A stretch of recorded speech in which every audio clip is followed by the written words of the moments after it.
Hello folks, this is Bad Brad Berkwitt from RingsideReport.com, the heart of boxing. And last night, Debbie and I were cage side at Xtreme Fight Night 22 at the River Spirit Casino in Tulsa, Oklahoma. The card was promoted by Dale Apollo Cook, and I'm going to read the results, which are as follows.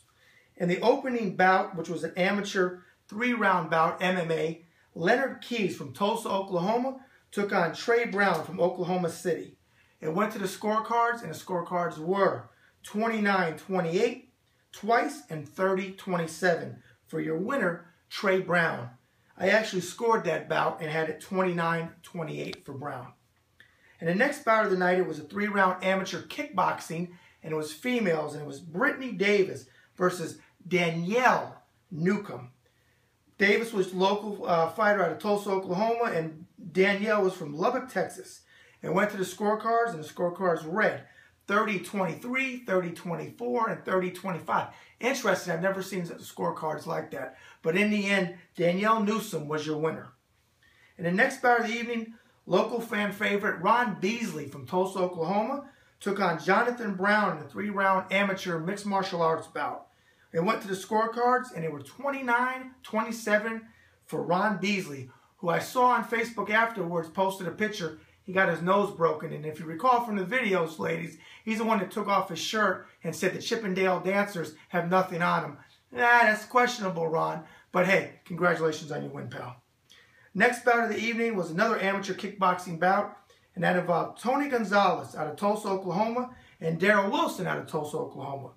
It was an exciting bout. Tony Gonzalez came on at the beginning of the bout, showed some power. But Daryl Wilson, as he always does, he seems that he's a slow starter in his matches, at least the 2 that I've seen. But he came on and he TKO'd Tony Gonzalez at 1:48 of the second round.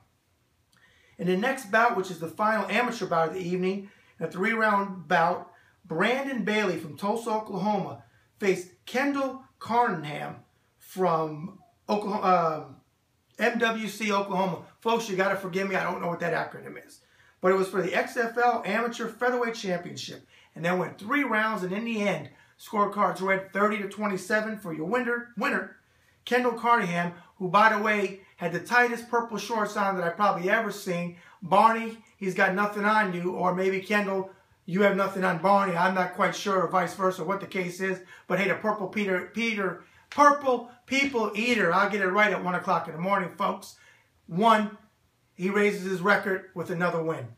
And the first televised bout, which was a professional kickboxing bout, pitted local fan favorite Hayes Wilson out of Tulsa, Oklahoma, in a rematch against Johnny McKibben from Wichita, Kansas. And I'll tell you what, Johnny McKibben said when we interviewed him the day before at the weigh-in that this was his last fight. He's going to go out with a bang. Well, I'll tell you what, the guy was tough. He came to fight. He didn't lay down. But Hayes, he is one strong guy, I'll tell you what. And he wound up stopping Johnny in the second round via TKO. And Hayes is somebody definitely you want to look out for. And the next bout of the evening, 3-round pro MMA bout, was Mark Barrett versus Chavis Black Thunder Smith. That bout ended, folks, before it started with a kick that stopped Mark Barrett at 33 seconds of the first round. Smith won via TKO. Next bout was one that everybody expected, or looked forward to seeing, I should say, and that pitted Chris Barnes, who goes by Pretty Boy. The women loved him, but I don't think he's the original Pretty Boy. I think Floyd Mayweather was before him. Faced Ed Klein in, like I said, a 3-round professional kickboxing match, and that, folks, ended before it started.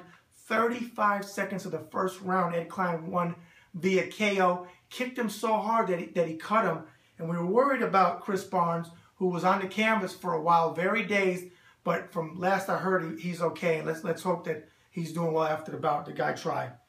Your next bout, local fan favorite Jamie Ambush Jones from Tukwila, Oklahoma, faced Sharita Fain from Fort Smith.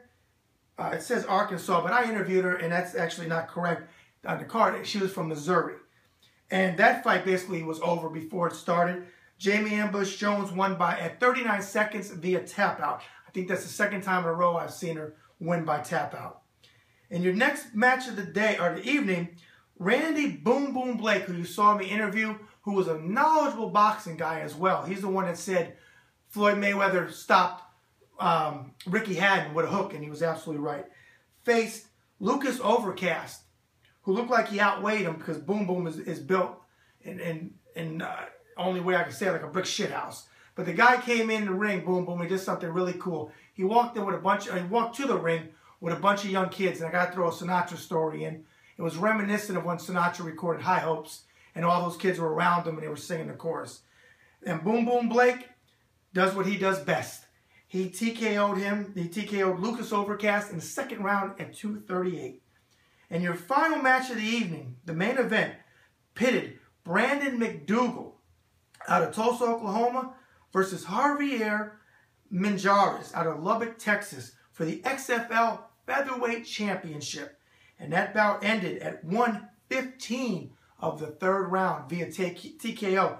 And Javier, I've covered him twice, folks, and I got to tell you, he's a tough guy, very respectful. He's gonna wear that belt and only get better like they do in boxing. Whenever you win a belt, that fighter gets at least 15 to 20% better in the ring because it means so much to him. Again, great evening. The place was sold out. River Spirit Casino. There's not a bad seat in the place. The commission, shout out to Dan Kirby and his crew. They always do a great job.